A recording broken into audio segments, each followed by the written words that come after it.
Hello बच्चों, इस video में हम पढ़ेंगे पार्ट 3। अब पार्ट 3 में क्या होता है, इसमें जो बच्चों बताया गया है वो इस कहानी का एंड बताया गया है, क्लाइमेक्स बताया गया है। तो इसको आप थोड़ा ध्यान से समझिएगा। चलिए फिर शुरू करते हैं हम अपने इस वीडियो को। I folded the letter again and slipped it carefully back into its envelope. मैंने लेटर को दोबारा फोल्ड कर दिया और उसे वापस उसे लिफाफे में रख दिया। I kept awake all night. मैं सारी रात जागता रहा। By morning I knew what I had to do. सुबह तक मुझे पता चल गया था कि मुझे अब आगे क्या करना है। I drove into Bridport. मैं ब्रिडपोर्ट तक गया, ड्राइव करके ब्रिडपोर्ट तक गया। Just a few miles away, जो वहां से कुछ ही मीलों की दूरी पे था। I asked a boy walking his dog where Copper Beeches was. मैंने एक लड़के से पूछा जो अपने डॉगी को वहां पे घुमा रहा था कि ये कूपर बीचेस जो है वो कहां पर है। House number 12 turned out to be nothing but a burnt out shell. जो हाउस नंबर 12 था वो पूरा जल चुका था। वो जलने की वजह से पूरा डिस्ट्रॉय हो गया था। The roof gapping, the Windows boarded up. जो विंडो थी उस पर पूरी लकड़ियां जो थे उसके फट्टे ठोक दिए गए थे उसके ऊपर, उसे बंद करने के लिए, क्योंकि वो पूरा जल गया था। I knocked at the house next door and asked if anyone knew the whereabouts of Mrs McPherson. तो मैं उससे जो अगला घर था, जो नेक्स्ट हाउस था, उससे वहां पे गया, उनसे पूछा कि अगर किसी को वहां पे पता हो कि मिसेस मैकफर्सन जो है वो कहाँ पे भी रहती हैं। Oh yes said the old man in his slipper. तो एक बुजुर्ग आदमी निकल गया, उन्होंने बोला हाँ मुझे पता है। ओ yes he new her well. वो उन्हें अच्छी तरीके से जानते थे। ए लवली ओल्ड लेडी, बहुत अच्छी एक महिला थी वो। ही टोल्ड मी, उन्होंने मुझे बताया। ए बिट मडल्ड हेडेड, लेकिन थोड़ी सी कंफ्यूज थी। But at her age she was entitled to be, wasn't she. लेकिन इस उम्र में क्या होता है कि इंसान ऐसा हो ही जाता है। 101 years old, 101 साल जिनकी उम्र थी। She had been in the house when it caught fire. जिस समय घर में आग लगी वो उस समय घर में ही थी।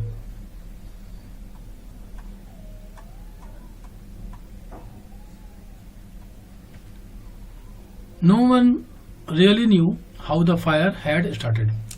कोई नहीं जानता कि वहां आग किस तरीके से लगी। But it could well have been candles, लेकिन ऐसा हो सकता है कि वो शायद मोमबत्ती की वजह से आग लगी। She used candles rather than electricity. वो बिजली इस्तेमाल करने की बजाय मोमबत्तियां यूज करती थी। बिकॉज, क्योंकि शी ऑलवेज थॉट, वो हमेशा सोचती थी कि इलेक्ट्रिसिटी वॉज टू एक्सपेंसिव, जो बिजली है वो बहुत ज्यादा महंगी है। The fireman had got her out just in time. जो आग बुझाने वाले जो लोग थे उन्होंने उन्हें समय से ही वहां से बाहर निकाल लिया। She was in a nursing home now. He told me, Burlington House on the Dorchester Road on the other side of town.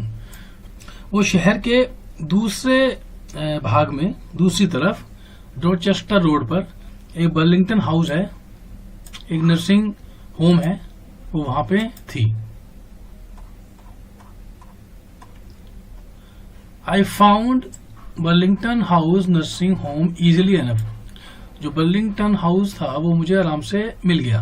There was paper chains up in the hallway. जो हॉलवे था उसमें paper chains जो थे वो टंगे हुए थे। Paper chains क्या होते हैं, जैसे पेपर है, पेपर के सर्किल्स बना के उन्हें फिर एक साथ जोड़ दिया जाता है। जैसे चेन जुड़ी होती है ना, कड़ी से कड़ी जुड़ी होती है, उस तरीके से पेपर की कड़ी बनाते हैं, राउंड बनाते हैं, उनको भी जोड़ दिया जाता है। जैसे घर को सजाने के लिए कई घरों में यूज भी करते हैं। तो उस तरीके से वहां हॉलवे में सब में पेपर चेन्स लगे हुए थे। And lighted Christmas tree stood in the corner with a lopsided angel on top. और साइड में कॉर्नर पर एक क्रिसमस ट्री लगा हुआ था जो जगमगा रहा था, और जिसके ऊपर एक लॉपसाइडेड एंजल था। I said I was a friend come to visit Mrs. Macpherson to bring her a Christmas present. मैं उनका मित्र हूँ, जो मिसेस मैकफर्सन से मिलने आया हूँ मैं। उनके लिए क्रिसमस का मैं एक प्रेजेंट लेके आया हूँ। I could see through into the dining room where everyone was wearing a paper hat and singing. मैंने डाइनिंग रूम में देखा झांक के कि हर किसी ने वहां पे पेपर हैट पहन रखी थी और वो गा रहे थे। The matron had his hat on too, जो मेट्रोन थी वहां की उन्होंने भी हैट पहन रखी थी। And seemed happy enough to see me, और मुझे देख के वो बहुत खुश हुई। She even offered me a mince pie, उन्होंने मुझे मिन्स पाई भी खाने के लिए दी।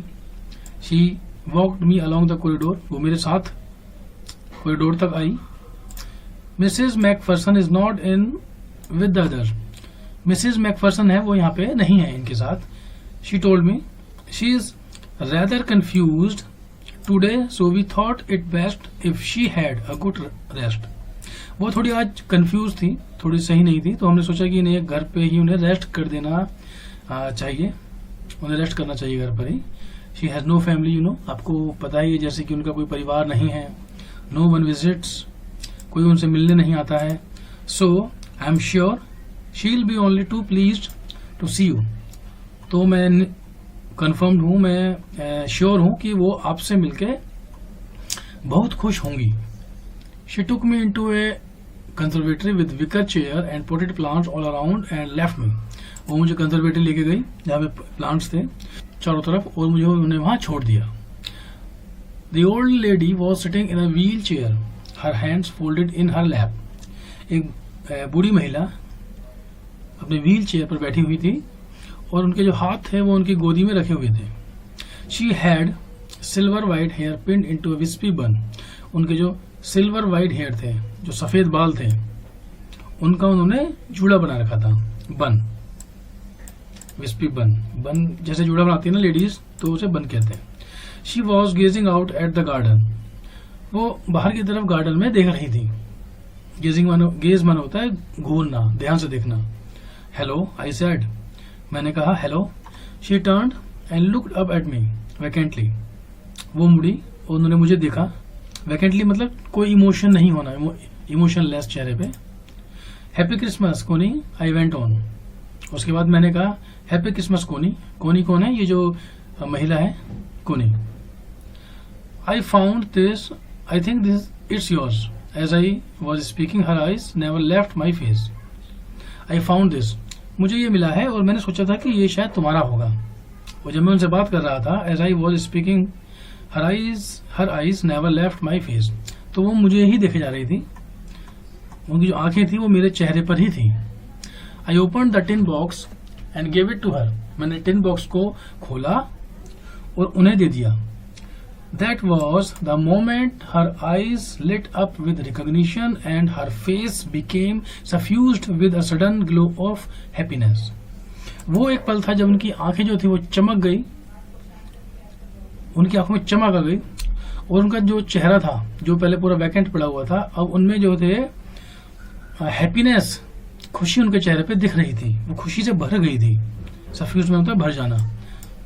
आई एक्सप्लेन्ड अबाउट द डेस्क, तो मैंने उन्हें डेस्क के बारे में बताया। About how I had found it but I don't think she was listening. मैंने उनको बताया डेस्क के बारे में कि ये मुझे डेस्क किस तरीके से मिला था, लेकिन मुझे नहीं लगता, बट आई डोंट थिंक, मुझे नहीं लगता कि वो मुझे सुन रही थी। She was listening for a while, कुछ समय के लिए। शी सेड नथिंग, कुछ समय के लिए उन्होंने कुछ नहीं बोला। But stroked the letter tenderly with her finger tips, लेकिन उसके बाद उन्होंने जो पेपर, जो लेटर मैंने उनको दिया था, उन्होंने वो अपनी उंगलियों से उसे खोला, जिस तरीके खोलते ना स्ट्रोक करके कोई चीज। Suddenly she reached out and took my hand, अचानक वो मतलब बाहर की तरफ आई, रीच्ड आउट, अपनी मतलब उन्होंने आगे बढ़ाया हाथ और उन्होंने मेरा हाथ पकड़ लिया। Her eyes were filled with tears, उनकी आंखों में आंसू आ गए थे, उनकी आंखें जो थी वो आंसुओं से भर गई थी, filled. You told me you would come home by Christmas dearest, she said, उन्होंने कहा तुमने कहा था कि तुम क्रिसमस तक आओगे, एंड हियर यू आर, और देखो तुम आ गए। The best Christmas present in the world, ये मेरे लिए विश्व का, संसार का सबसे अच्छा क्रिसमस प्रेजेंट है। कम क्लोजर, मेरे पास आओ। जिम, सिट डाउन, बैठ जाओ। I sat down beside her, मैं उनके पास में ही बैठ गया, बिसाइड मतलब पास में, साथ में ही बैठ गया। And she kissed my cheek, और उन्होंने मेरे गालों पे किस किया। I read your letter so often Jim every day, मैं तुम्हारा जो लेटर है वो रोज पढ़ती हूँ। I wanted to hear your voice in my head,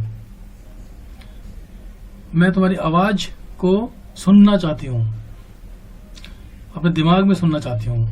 it always made me feel you were with me, मुझे हमेशा से ऐसा लगता था जैसे तुम मेरे साथ में ही हो। एंड नाउ यू आर, अब देखो तुम मेरे साथ में ही हो। Now you are back, you can read it to me yourself, और जब तुम वापस आ ही गए हो, now you are back, you can read it to me yourself, अब तुम ही मुझे ये पढ़ के सुना दो। Would you do that for me Jim dear, Jim क्या तुम मेरे लिए ये करोगे। I just want to hear your voice again, मैं तुम्हारी आवाज दोबारा से सुनना चाहती हूँ। I love that so much, मुझे ये बहुत अच्छा लगेगा। And then perhaps we'll have some tea, उसके बाद हम कुछ चाय पियेंगे। I have made you a nice Christmas cake, मैंने तुम्हारे लिए एक बहुत ही अच्छा क्रिसमस केक बनाया है। मार्जिपन ऑल अराउंड, इसके चारों तरफ मार्जिपैन बहुत सारा मैंने लगाया है। I know how much you love marzipan, मैं जानती हूँ कि तुम्हें मार्जिपैन कितना अच्छा लगता है। मार्जिपैन क्या होता है, जो पहले हमने पढ़ा था कि केक के चारों तरफ जो एक स्वीट बनाते हैं एक, उसे बोलता है मार्जिपैन। तो बच्चों ये स्टोरी यहाँ पे खत्म होती है, तो आगे हम इसके जो क्वेश्चन आंसर हैं वो करेंगे। अगर ये वीडियो आपको अच्छी लगी है तो इसे लाइक करें, शेयर करें, कमेंट करें और चैनल को सब्सक्राइब करें अगर आपने अभी तक नहीं किया है, और इस बेल बटन को दबाना ना भूलें फॉर ऑल नोटिफिकेशन, ताकि मेरे वीडियोस के नोटिफिकेशन आपको मिल सके और आप वो वीडियो देख सकें। Thank you very much.